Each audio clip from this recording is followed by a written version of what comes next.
जय श्री कृष्ण। राधे राधे दोस्तों। श्री कृष्ण कहते हैं, यदि जगत में प्रत्येक कार्य मनुष्य द्वारा संभव होता तो मेरा अस्तित्व ही नहीं होता। जहां से तुम्हारे रतन का अंत होता है, वहीं से मेरा अर्थात ईश्वर का कार्य प्रारंभ होता है। बच्चा क्या खाएगा, क्या पिएगा, क्या पहनेगा, इसका ध्यान बच्चा नहीं, उसकी माँ रखती है।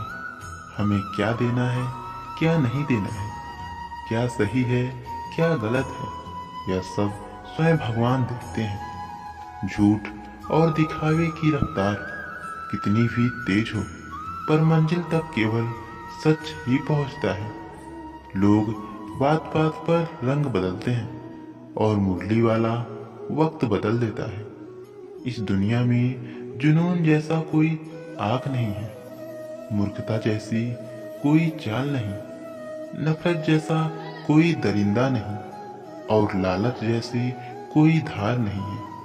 प्रशंसा का कोई मार्ग नहीं है, बल्कि प्रसन्नता ही एक मार्ग है। अगर आप सही दिशा में हैं तो चिंता मत कीजिए, बल्कि उस दिशा में चलते रहिए। ऐसा करने से अवश्य ही आप अपने लक्ष्य तक प्राप्त कर लेंगे। इस दुनिया में सबसे ज्यादा कीमती है समय, इसीलिए बर्बाद ना करें, नहीं तो अंत में आपको पछतावे के अलावा कुछ नहीं मिलेगा। श्री कृष्ण कहते हैं, लंबा धागा और लंबी जुबान केवल समस्या ही देती है। इसीलिए धागे को लपेटकर और जुबान को समेटकर ही रखना चाहिए। हे कृष्ण, तेरी मस्ती की लहर में हम बहते चले जाएंगे। जो भी मिलेगा उससे प्रभु राधे राधे कहते चले जाएंगे। दुनिया चाहे लाख बाधाएं डाले जीवन में, प्यारे तेरी मोहब्बत में हम हर बाधा सहन करते चले जाएंगे। यदि किसी काम को करने में आपको डर लगे तो याद रखना, यह डर संकेत है कि आपका काम वाकई में बहादुरी से भरा है। पहाड़ की ऊंचाई आपको कभी आगे बढ़ने से नहीं रोकते, बल्कि आपके जूते में पड़ा कंकड़ आपको आगे बढ़ने से रोकता है। उसे निकाल फेंको। ख्वाब जिनके ऊंचे और मस्त होते हैं, इम्तिहान भी उनके जबरदस्त होते हैं।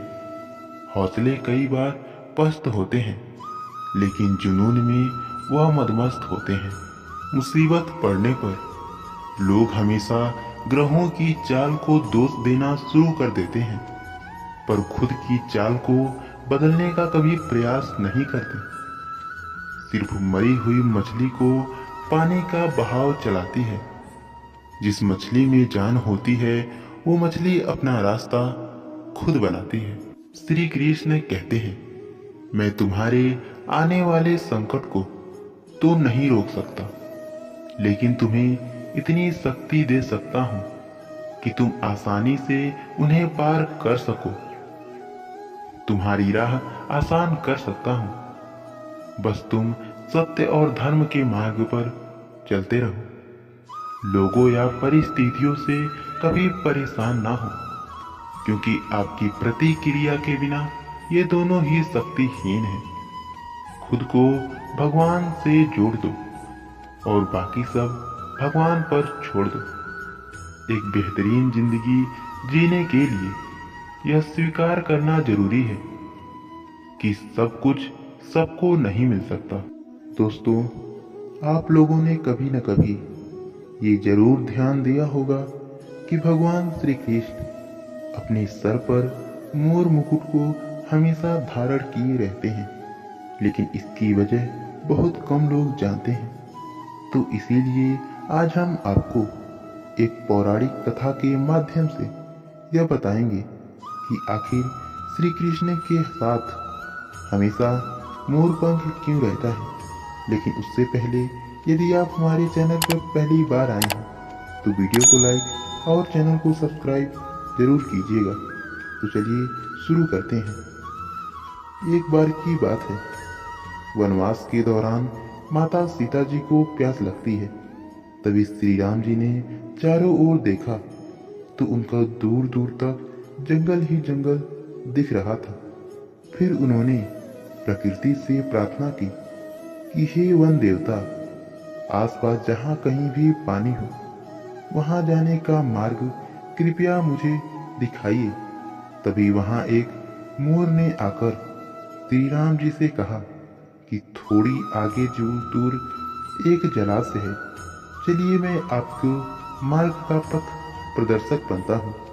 किंतु मार्ग में हमसे भूल चूक होने की संभावना है। भगवान राम ने मोर से पूछा कि आप ऐसा क्यों कह रहे हैं। तब मयूर ने उत्तर दिया कि मैं उड़ता हुआ जाऊंगा और आप चलते हुए आएंगे, इसीलिए मार्ग में मैं अपना एक एक पंख बिखेरता हुआ जाऊंगा। उसके सहारे आप जलाशय तक पहुंच ही जाएंगे। जबकि ऐसा माना जाता है कि मोर के पंख एक विशेष समय में एक विशेष ऋतु में ही अपने आप गिरते हैं। मोर यदि अपनी इच्छा विरुद्ध पंखों को बिखेरेगा तो उसकी मृत्यु भी हो सकती है। भगवान को मार्ग दिखाने वाले मोर के साथ भी ऐसा ही हुआ। अंत में जब मयूर अपनी अंतिम सांस ले रहा था तब उसने मन ही मन में कहा कि वह कितना भाग्यशाली है कि वे प्रभु जो जगत की प्यास बुझाते हैं। ऐसे प्रभु की प्यास बुझाने का उसे सौभाग्य प्राप्त हुआ। मेरा जीवन तो धन्य हो गया, अब मेरी कोई भी इच्छा शेष नहीं रही। तब भगवान श्री राम ने मयूर से कहा कि मेरे लिए तुमने जो अपने पंख बिखेर कर अपने जीवन को त्याग कर मुझ पर जो ऋण चढ़ाया है, मैं उस ऋण को अगले जन्म में जरूर चुकाऊंगा। कहा जाता है कि जब भगवान श्री राम ने कृष्ण जी के रूप में जन्म लिया तो अपने सिर पर मोर पंख धारण किया और अपने वचन के अनुसार उस मयूर का ऋण उतारा था।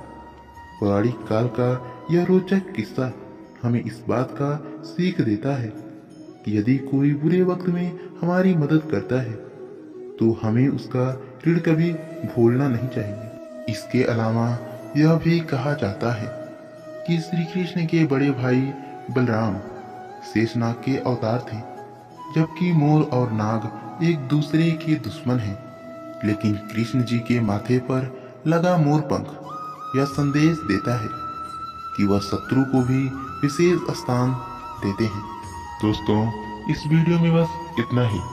मिलते हैं अगली वीडियो में। तब तक के लिए अपना ख्याल रखिएगा और ऐसे ही रोज मोटिवेशनल वीडियो पाने के लिए वीडियो को लाइक और चैनल को सब्सक्राइब जरूर कीजिएगा। राधे राधे।